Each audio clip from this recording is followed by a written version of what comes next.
How do I do the getter one? All right, here we are live, man. Here we are going live. Here we are. How is everybody today? It is episode 212 of Is This Thing Working? And we're so glad to be here today on Wednesday. Yes, kind of weird doing it in the evenings. What do y'all think about it? Us being here in the evenings with you. We really, really like it because we have a lot of content during the evening throughout the day. Remember when we were doing it in the mornings? We only had like the morning and the what broke overnight. Yeah. Now we have a lot of content. And man, especially 2 days worth of content. Yeah, I'm telling you. But this day in history is important for Texans. Yep. October 2nd, 1835. First shots of the Texas Revolution fired in the Battle of Gonzales. From the History Channel, from thehistory.com, that is. Yeah. It said on October 2nd, 1835, the growing tensions between Mexico and Texas erupt into violence when the Mexican soldiers attempt to disarm the people of Gonzales, sparking the Texas War for Independence. Texas, or Tejas as the Mexicans called it, had been a part of the Spanish Empire since the 17th century. However, even as late as the 1820s, there were only about 3,000 Spanish-Mexican settlers in Texas, and Mexico City's hold on the territory was tenuous at best.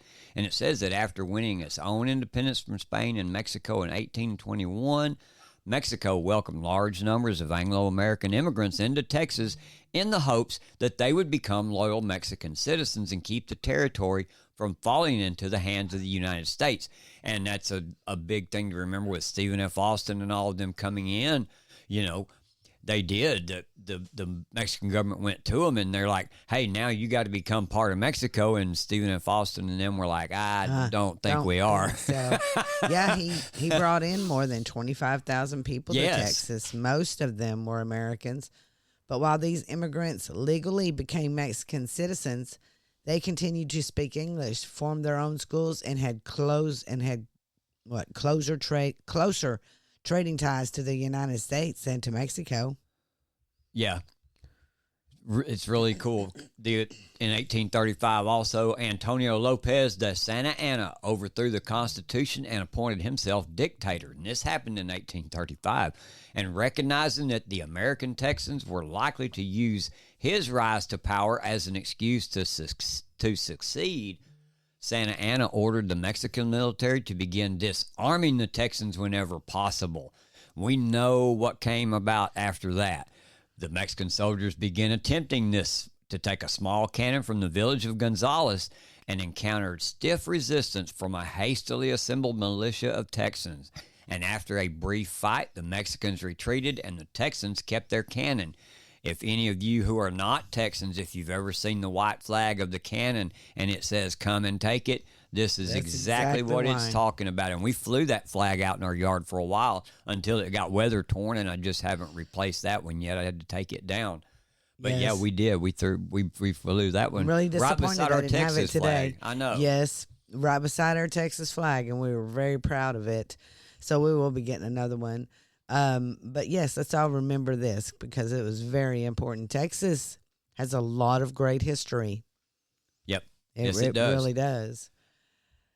And while we're talking about history making events, good Lord, man. Exactly. We got to still talk about the people in North Carolina and how they're suffering right now through all of this. And they have our prayers. We have prayed and prayed. And we've watched it's heartbreaking from afar to see what's all going on. Yeah. With so many people out there helping, and there are many, many people. I was listening to a show today, and one of the sheriffs from one of the counties came on, and he wanted to stress to everyone how much he was very thankful. He said, but what people forget about during these hurricanes is the moment that it happens, everyone wants to help. And whereas we don't have the money to pay people to be here over long term, we really wish help was available for long term, not just show up on a couple of days, which he was very, very thankful for it happening. But it happens everywhere. Right. In every natural disaster. We show up, we give food, and we give water, and we do what we can at the moment to get them by, and then we leave. And leave them alone. And leave them alone to their take own care devices. of it. Yeah, man. And that is a lonely, scary really, feeling, man. Really sad when that happens. Yep. That's really sad that happened. Yes. We're having technical difficulties here, as you can tell. I don't even know why that did that. Right? We're just sitting here just talking away. So, why we do that? We want to do... Oh, we can while we're doing that. We want to state that these are our opinions and they're our assertions. And if you agree with us, you tell your friends and you share our show. And if you don't agree with us, you tell your friends and you share the show.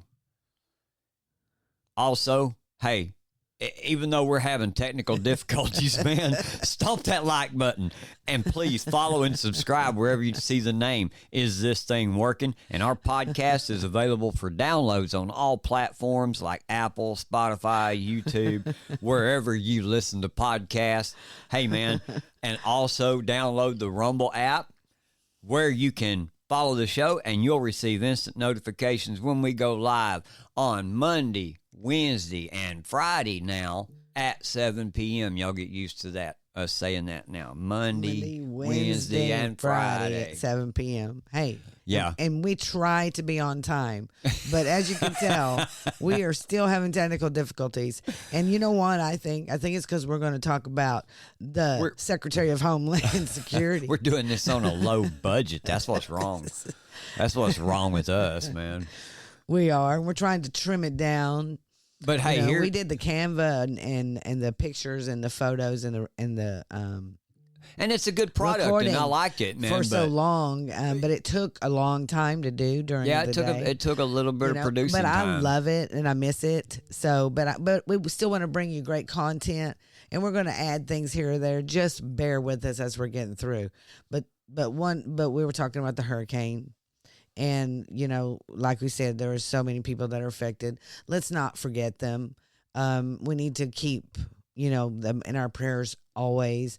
And if we get and let's moments or we to donate help, or anything that we can do, we understand life gets busy. Yeah. But there are more storms in our forecast. Yep. So, here we go with another hurricane that might be barreling down on us, coming into the Gulf, rather. And here is some even more depressing news. Yeah, here we go.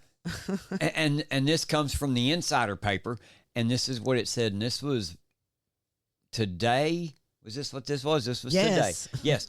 The government does not have the funds if another hurricane hits, and that's what the Secretary of Homeland Security said is a major concern, is the funding if another hurricane hits. In quotes, he said, "We are meeting the immediate needs with the money that we have. We are expecting another hurricane hitting. We do not have the funds. FEMA does not have the funds to make it through the season," Alejandro Mayorkas says. He says it's not a political issue and that there must be funding to deal with future events. These extreme weather events are increasing with frequency and severity, Mayorkas said. Just like I said, there is currently a low-pressure system in the Gulf of Mexico, which the National Hurricane Center says has a 40% chance of developing into a hurricane in the next week. Yeah. And Hurricane Kirk has formed east of the Caribbean, but at this stage, its predicted path will not make landfall in the U.S. Well, that's good news. That's good news. That's very good news. But I didn't want to get away from this without telling you what they have done so far. So here's a breakdown of FEMA's effort in western North Carolina in wake of Hurricane Helene.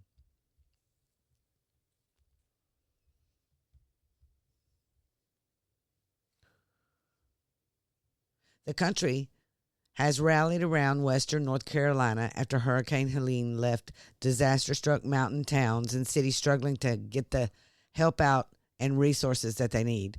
As local teams have sprung to action, and this has happened everywhere. Yeah. I mean, they've all come together. They brought dogs in. And it says, and that includes critical assistance from FEMA agencies and other branches of the federal government. It says President Joe Biden will be in North Carolina on Wednesday for a briefing, which he was. And he was with a FEMA Administrator, Deanne Criswell, who plans to stay in North Carolina until the situation has stabilized.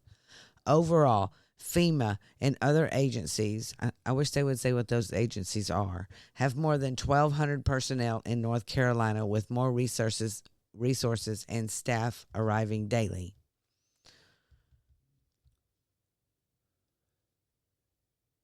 Yeah, and the article goes on to show pictures of it at Old Fort, North Carolina, that a FEMA response team member worked with a guard member at Cricker Creek Fire Department near the Old Fort in the aftermath of the hurricane. The death toll, they said, has topped 100 people across the southeastern U.S., according to published reports. Millions are still without power due to the storm, which made landfall at Category 4 on last Thursday. The White House has declared disasters in North Carolina, Florida, South Carolina, Tennessee, Georgia, Virginia, and Alabama, freeing up federal emergency management money and resources for those states. It bothers me that they don't have that they're saying they don't have the money. You know, it really does bother me, because we've sat here for 3.5 years and watched billions upon billions upon billions of dollars go to where? Ukraine.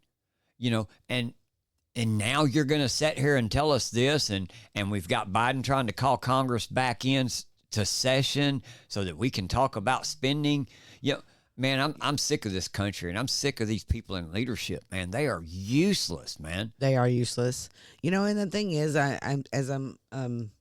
we're going through this article, I look at the pictures, and it's, you know, you see one or two FEMA people just, I mean, it almost looks like a photo op. I'm sorry. You know, well, that's all I think the Democrats do. I understand anymore. Your cynicism. I do. Yeah. You know, I do understand. But there have been people out there, and there have been search and rescue animals that are helping out, and Civil Air Patrol is providing aerial imaging support. And Elon Musk has set up Starlink, and President Trump has, you know, been out there already. Someone on X was talking about, in the event that these things happen, something that you can do, something that you could do to help them find you, or you know, just to have in case of, because folks, you and I both know, especially all of our listeners, about how crazy it has just been with COVID and the hurricanes and the tornadoes and the, you know, the weird weather. And anytime there's a natural disaster, it's chaotic. And that's the thing. You've got such a big area, and you've got such a huge number of people out there, and a population, that people do get lost in, you know, to say they get lost in that shuffle, or they forget, you know, maybe they flew over that area at one time, and it didn't look like there was anything going on there. There wasn't people there. There wasn't, you know, this or that. Maybe just it was flooded real bad, you know, just a big flood area, but you don't see people. But maybe that's because the people were in their attic. They haven't gotten out of the house yet, you know, anything like that. So Wendy Patterson is the one that said this, and this was really cool. I thought that, and it's helpful of all things. It's helpful.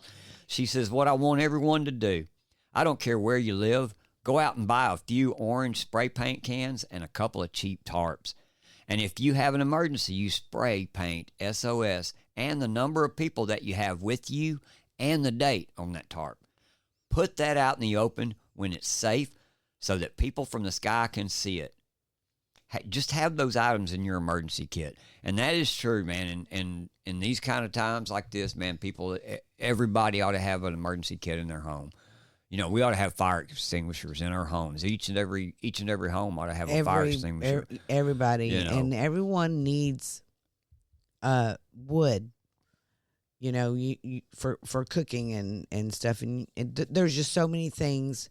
You know, we can food now, and we have like extra, you know, stuff that we do and we keep around. One thing we don't have that I think everybody should have, and that's a generator. Yes. You know, and not just a generator, but, you know, one of those sat phones. Yeah. I mean, really, get you a sat phone. Yeah, if the government wants to give away stuff, man, give away generators to everybody. If you just really want to give things to people, like a $25,000 tax, you know. Yes. If you want to give credit to people for, you know. Yeah. Give us $1,000. Give us $1,000 so we can go buy a generator. That's because they're high. They're high and they're in demand. I don't want the government to do that. I don't either. We don't. You see, that's why I kept talking over him. Right. Hey, but let's hear from one of our sponsors. Introducing Cornbread Hemp, your source for premium, full-spectrum CBD products made from 100% organic, Kentucky-grown hemp in the bluegrass area, man. They're USDA certified organic CBD oils, gummies, and topicals. They contain the highest legal level of THC, ensuring you get the full benefits of the hemp plant without any unnecessary additives.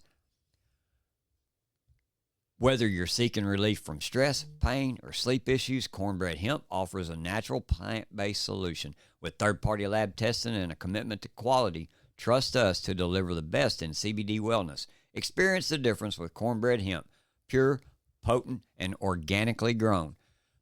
And if you are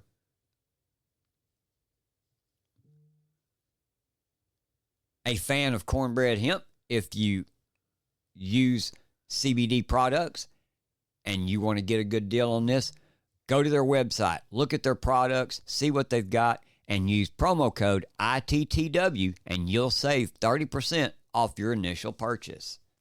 Yeah, please support all of our sponsors at www.cornbreadhemp.com. Promo code ITTW. And next we got up. Make sure you go and follow me on X at thing_working. There you go. There we go. I always forget what it's called. Let's keep moving here. Let's keep moving here. And then make sure you follow us on isthisthingworking.com for our latest and greatest. There's our podcast from Monday. You can download the podcast on Apple, Spotify, or any platforms that you like. So you can go there. And the debate happened. Yeah. And this was really interesting throughout the night, man. Yes. This was really interesting. I had a fun time watching this debate. You know, it was different. It was actually a debate. Yes. You know, I didn't care about the moderators. You know, all moderators, it didn't matter if it was on Fox News and it was Brett Baer and Martha McCallum. It would have been the exact same. They would have showed their bias. They all do. Nobody likes Trump. Trump derangement syndrome makes me sick. But what really got me about this, folks, is J.D. Vance. J.D. Vance said and talked about every one of President Trump's policies. Yes. But who won? And who won proudly? And who is so surprised that he won that they just don't know how to take it? I mean, Fox News this morning were like, huh? Like they were shocked that J.D. Vance was... Oh, yeah. He was polished and he was good, polished. Man. And he remained humble and he remained civil and he remained polite and even did Walz. They both were. They both were very polite, and it didn't get bullish or any of that. And it didn't get insulting. No, it didn't. They actually had a couple of good topics. Childcare was one of them that I enjoyed a lot of. But this right here, J.D. Vance come with some of the biggest truth last night when he talked about what we have going on right now. And Kamala Harris has been outspoken about it is a threat of censorship, man. Yes, here. Listen to them. Listen to what they have to say. That was pretty cool. I believe that we actually do have a threat to democracy in this country, but unfortunately, it's not the threat to democracy that Kamala Harris and Tim Walz want to talk about. It is the threat of censorship. It's Americans casting aside lifelong friendships because of disagreements over politics. It's big technology companies silencing their fellow citizens. And it's Kamala Harris saying that rather than debate and persuade her fellow Americans, she'd like to censor people who engage in misinformation. I think that is a much bigger threat to democracy than anything that we've seen in this country in the last 4 years, in the last 40 years. Now, I'm really proud, especially given that I was raised by two lifelong blue-collar Democrats, to have the endorsement of Bobby Kennedy Jr. and Tulsi Gabbard, lifelong leaders in the Democratic coalition. And of course, they don't agree with me and Donald Trump on every issue. We don't have to agree on every issue, but we're united behind a basic American First Amendment principle that we ought to debate our differences. We ought to argue about them. We ought to try to persuade our fellow Americans. Kamala Harris is engaged in censorship at an industrial scale. She did it during COVID. She's done it over a number of other issues. And that, to me, is a much bigger threat to democracy than what Donald Trump said when he said that protesters should peacefully protest on January the 6th. I'll tell you something about 100%. The Kamala censorship thing, too, is if you remember right after they pulled the silent coup on Joe and kicked him out the door and put her in, you remember we began to – there was all kinds of memes, Kamala memes, and all kinds of news stories that came out about her and things that she had already said and the differences in her policies and all of this. And there for about a week and a half, Facebook censored everything that you put in there that was negative concerning Kamala. They did me that way, kept taking my posts down, kept giving us strikes. They gave our Facebook page strikes for putting Kamala posts up there. Yeah, I know. And they're still doing it. Yeah. You know, I got a show, actually, that I posted on Facebook taken off, and I don't even understand why. Because you had Kamala in the title. Oh, I didn't even realize that. Yes, that's exactly correct, man. I mean, that was one amazing. One of our shows from about maybe 3 weeks ago. Yes, yeah. And I was so upset. I was ready to leave Facebook right then. Of course, we don't have a big presence on Facebook, but we are there, and you can follow us. You can find us pretty easy on there. But here's another one, and listen to this. This is the whole excerpt of Tim Walz trying to answer why he was in China and why he lied about being at Tiananmen Square when he wasn't, when he was at home in Nebraska. This is his, because if you listen to the news today, they kind of edited the first part of his statement out. And all they brought you was when they came back to him and asked him, hey, we asked you about the discrepancies between the time of Tiananmen Square and when you say that you were there. So, yeah, check this out. This was kind of hilarious to me. He glitched.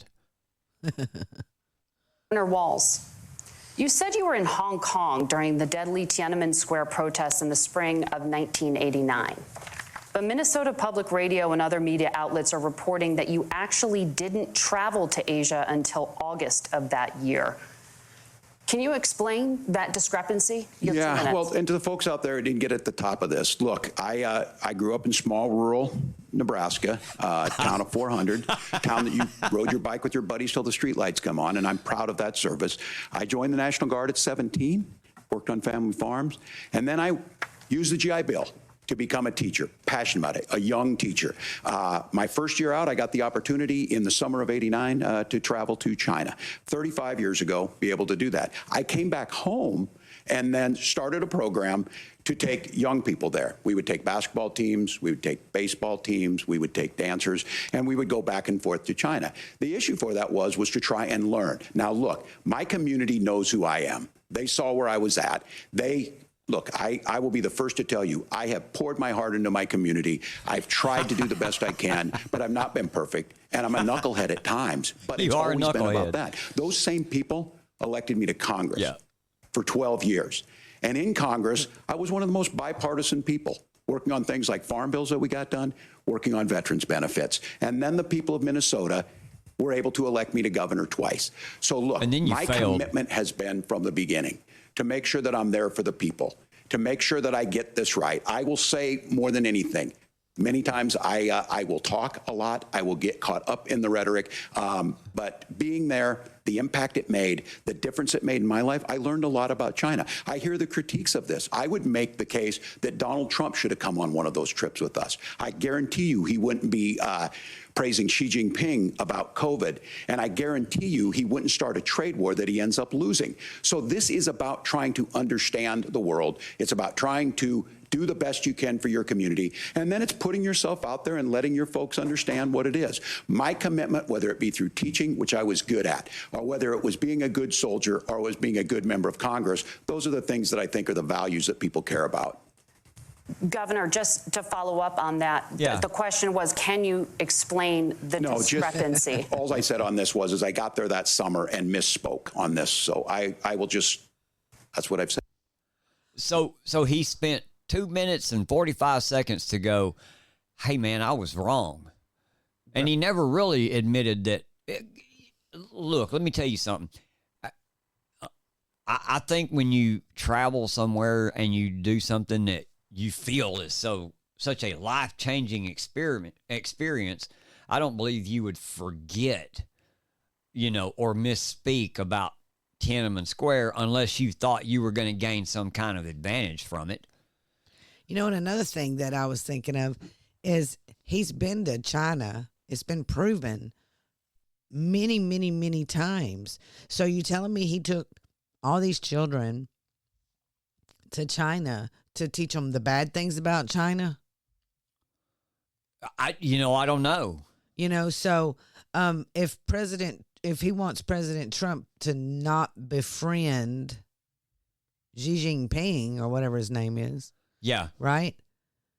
Well, it looks like maybe he has, since he's been over there for so many times many different times. That's what I was fixing to say. What's so great about going over there 60 times then if you're not, halfway fond of Xi Jinping yourself? Yeah. I mean, so I don't get that at all. He totally, was not there on that one. He should have had his answer about that because he should have known that he was going to be asked that. But one thing I will say about the moderators, they did bring some tough questions for him. And he didn't follow through. And they even tried to save him a couple of times. You know what I'm saying? So yeah, by fact checking when they weren't supposed to be anyway. Yes, and then of course JD Vance got him on the fact checking thing, and that was pretty cool. Yeah, that was funny. But we do want to touch on this one, which is very important. It is one that the Democrats are running on abortion, and I don't understand why people think this is, I don't in my views. My views are different, so I'm going to just go along with what everyone else is talking about right here. Walz, he won't answer if he supports abortion to up to 9 months on this one. So listen to him here, and then we'll talk a little bit more about that. Oops.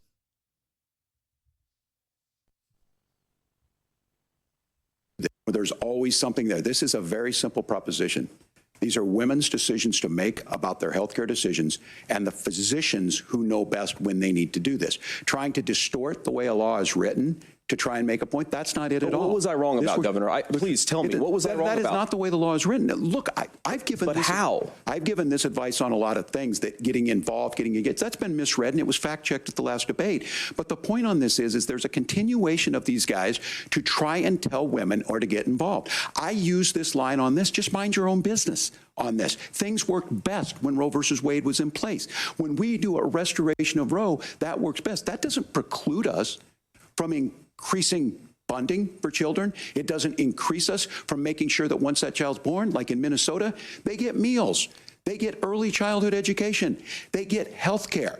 So hiding behind we're going to do all these other things when you're not proposing them in your budget. Kamala Harris is proposing them. She's proposing all those things to make life easier for families. I asked a specific question, Governor. You gave me a slogan as a response. It's not the case. It's not true. That's not what the law says. So they fact-checked it with President Trump.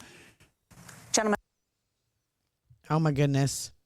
But the fact is, he did sign a law that ensuring women can abort their baby up until birth. He did sign it.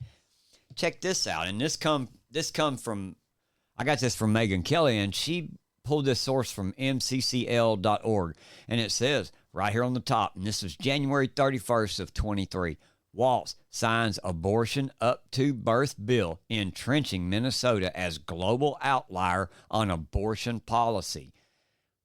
It says Texas Governor Tim Walz signed into law the Protect Reproductive Options Act to enshrine in state statute a fundamental right to abortion without limits or safeguards. The bill had passed the House and Senate by narrow margins after DFL leaders quickly pushed it through the legislature in the opening weeks of the session. The PRO Act means a right to abort any baby for any reason at any time up to birth. It means a selective killing of a human being in utero is perfectly legal and even in the third trimester of pregnancy. Yes, you did. Yes, he did. Yes, you did. So anyway, we're here to fact check him because he did. And one thing about all these debates, this particular debate that has been driving me crazy when I'm listening to the narrative out there, because they're already saying J.D. Vance 2028, look what he can do. He can debate and all that. Nah, I like J.D. Vance. I have from the beginning. I was very, very pleased when President Trump picked him. But what I hope doesn't happen is he changes, because him being America first is very important in why he is there. But what I really, really was impressed with is the fact that he pointed out President Trump's policies that have already worked. Yes. He talked about Obamacare and how President Trump did come in and fix parts of Obamacare.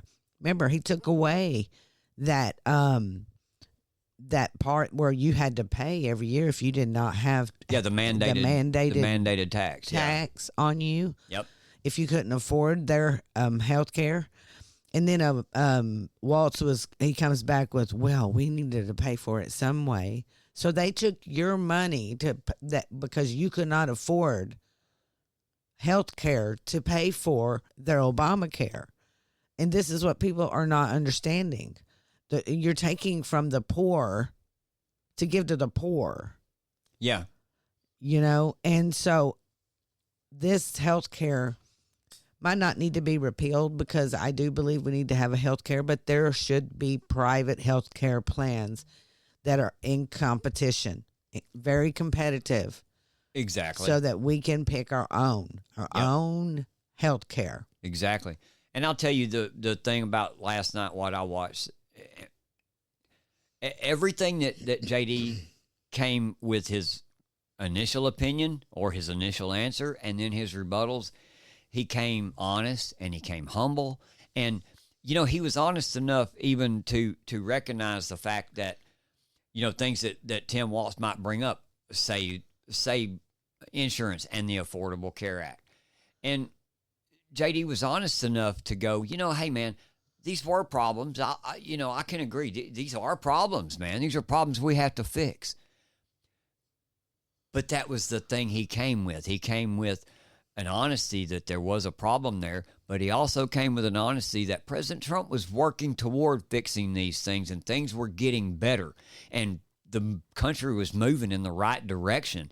And then, in contrast to that, each and every time that he had an opportunity to, he brought up the fact that Kamala, after that point, after 2020, when her and Joe Biden took over, the problems that we had that may have been there before 2016 when Trump came into office, the problems that were still here and lingering, he also brought out the point that from 2021 until now, you haven't helped fix those problems. You've taken those problems and you've made them worse.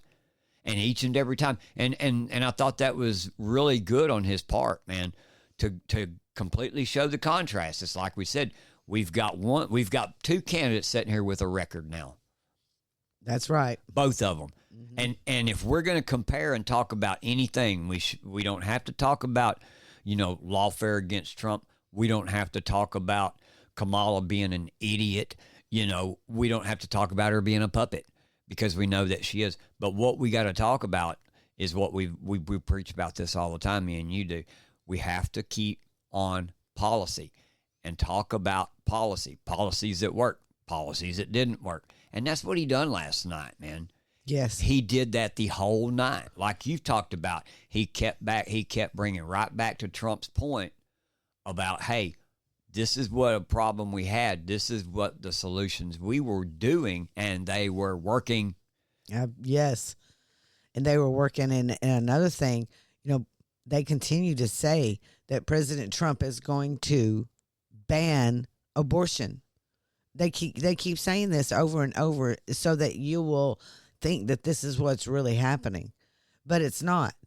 And President Trump tells us right here, and he says, everyone knows I would not support a federal abortion ban under any circumstances, and would, in fact, veto it, because it is up to the states to decide based on the will of their voters, the will of the people.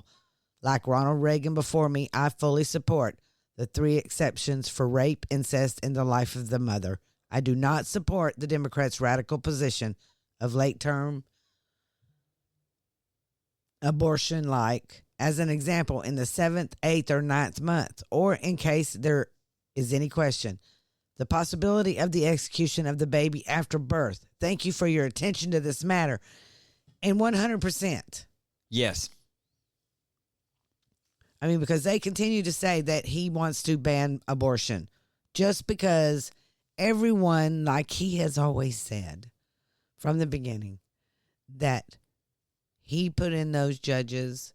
People wanted this Roe versus Wade to go away and take the power and it back to the states where everyone it wanted it. It was a campaign thing that people used for years, and no one ever did anything about it. Well, and I found it really insulting too that Walz literally stood on stage and supported the act of taking the life of a baby. Man, that blows me away. How that a human being can stand there and support that still, to this day. I don't get either. that, man. I don't get that at all.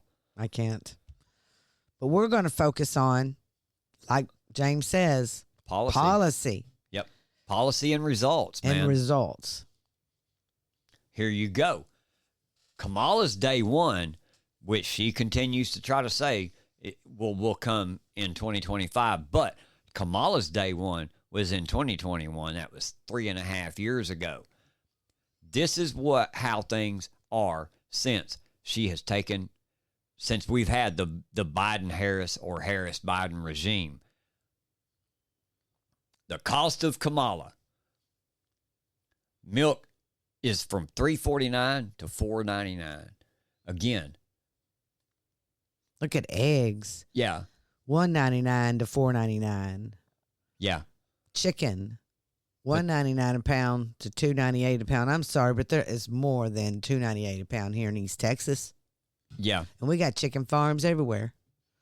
Butter and cheese has gone up dramatically. Yep. And coffee at $9.99 now. Yep. And then they have a couple of state breakdowns here, too. The cost of Kamala's inflation on average families since 2021.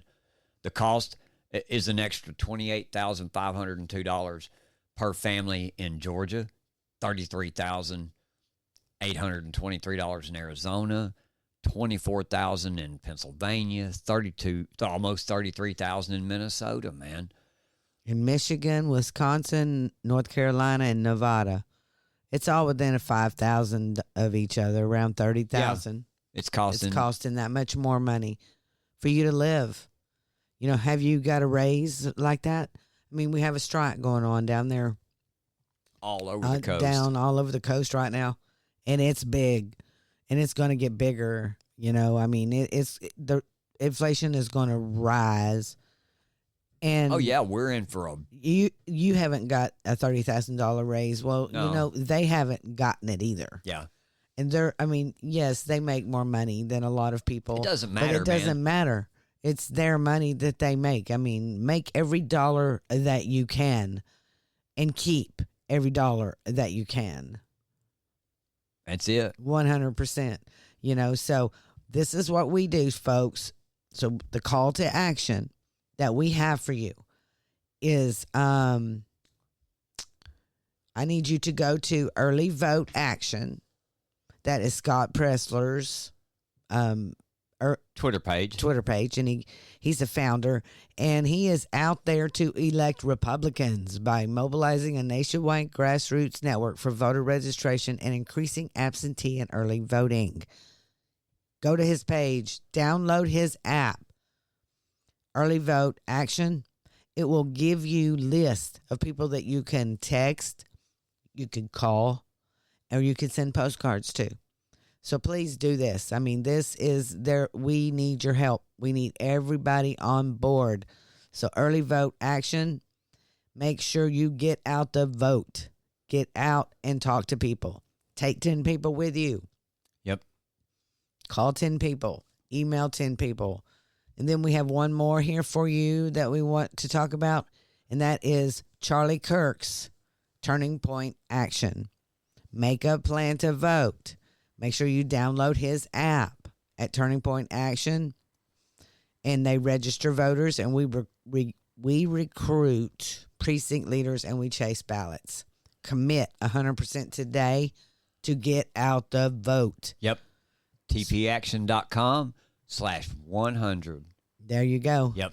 That's what we need to do. That's not what we need to do every single day from here until November 5th. And this is why, folks, because if we don't take our country back, Yeah. Guys, you know, we're in trouble, man. I mean, this is what they're doing to President Trump right now. You know, we have talked about Julie Kelly many, many times. So we are introducing her again. She's bringing up again what's going on. What's in essence happening here with, what's his name? Jack Smith. Yeah, Jack Smith. Yep. The special counsel that isn't a special counsel is trying this case for January 6th through paperwork because he can't do it legally. The Supreme Court would knock him down. In essence, that's what's going on here. But she broke this today. Yeah. This is what she said, and this was from just a few hours ago. She said, turning back to the White House legitimately imprisoning their political opponents, the Biden-Harris regime, Donald Trump's lawyers now want the Department of Justice Inspector General Horowitz's draft report on the DOJ's role in January 6th. The DOJ has admitted Horowitz's office was part of the initial investigation into President Trump.